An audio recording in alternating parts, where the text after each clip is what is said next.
EBY'ABALEEVI essuula 22 olunyiriri olusooka okutuuka ku lusembayo.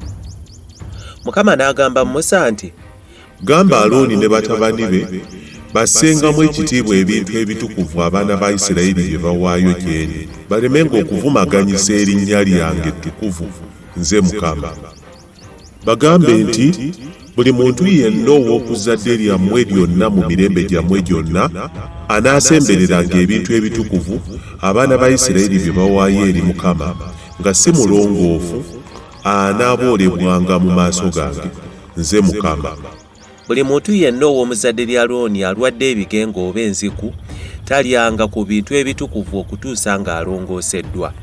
Era kabona anaafuukanga atali mulongoofu bw'anaakomanga ku kintu ekifudde oba ku musajja avuddemu amaanyi ag'ekisajja, oba bw'anaakomanga ku kyewalula kyonna ekiyinza okumufuula atali mulongoofu, oba bw'anaakomanga ku muntu yenna atali mulongoofu, kaakano oyo anaakomanga ku ebyo byonna anaabanga atali mutukuvu okutuusa akawungeezi, so talyanga ku bintu ebitukuvu wabula ng'amaze okunaaba omubiri gwe n'amazzi.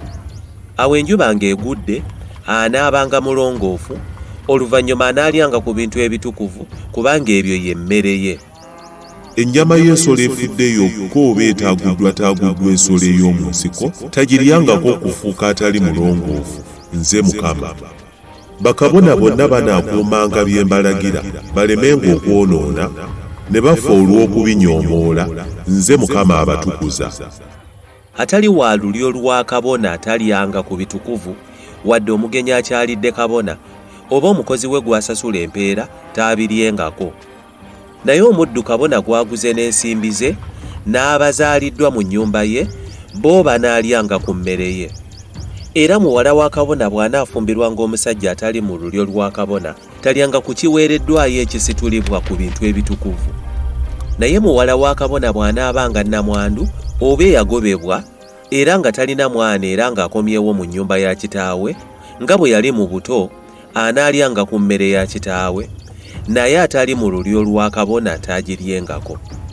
Era omuntu atali mu lulyo lwa bakabona bw'anaalyanga ku kintu ekitukuvu nga tagenderedde, kale anaddizangawo kabona ekintu ekyo ekitukuvu n'agattako n'ekitundu kyakyo kimu ekyokutaano. Bakabona tebavumisanga bintu bitukuvu abaana ba Isiraeri bye bawaayo eri Mukama, nga bakkiriza abatali mu lulyo lwa bakabona okubiryako ne babaleetera omusango n'ekibonerezo, kubanga Nze ndi Mukama abitukuza.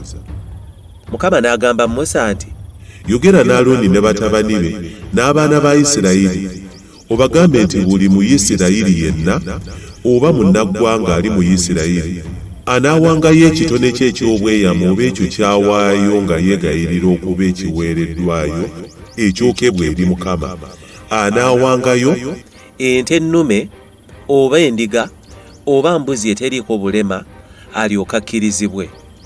Naye ekintu kyonna ekiriko obulema ekyo temukiwangayo kubanga tekikkirizibwenga. Buli anaawangayo ssaddaaka ey'ebiweebwayo olw'emirembe eri Mukama okutuukiriza obweyamo, oba ekyo kyawaayo nga yeeyagalidde, ente oba embuzi eneebanga eteriiko bulema eryoke ekkirizibwe. Enzibe y'amaaso, emmenyefu, ennema, eriko amabwoba obuwero oba kabootongo, ezo temuziwangayo eri Mukama okuba ekiweebwayo ekyokebwa n'omuliro ku kyoto. Ente oba endiga ente eriko ekintu kyonna ekikyamu ku bitundu byayo, eyo oyinza okugiwaayo ng'ekiweebwayo kye weeyagalidde, so si kugiwaayo ng'obweyamo. Eyabetentebwa, eyanyigibwa, eyayatika oba eyasalibwa enjagi zaayo, eyo temugiwangayo eri Mukama, so temukolanga bwe mutyo mu nsi yammwe. Ensolo ze mujje mu baamawanga temuziwangayo eri Katonda wammwe ng'ekiweebwayo ekyokulya.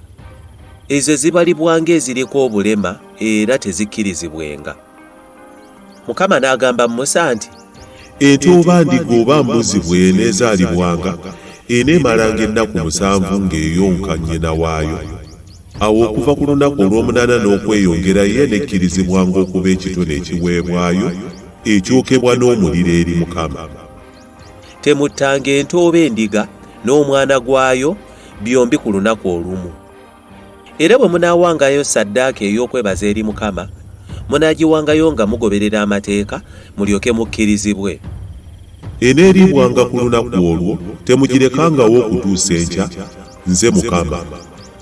Muneekuumanga ebiragiro byange ne mubituukiriza. Nze Mukama.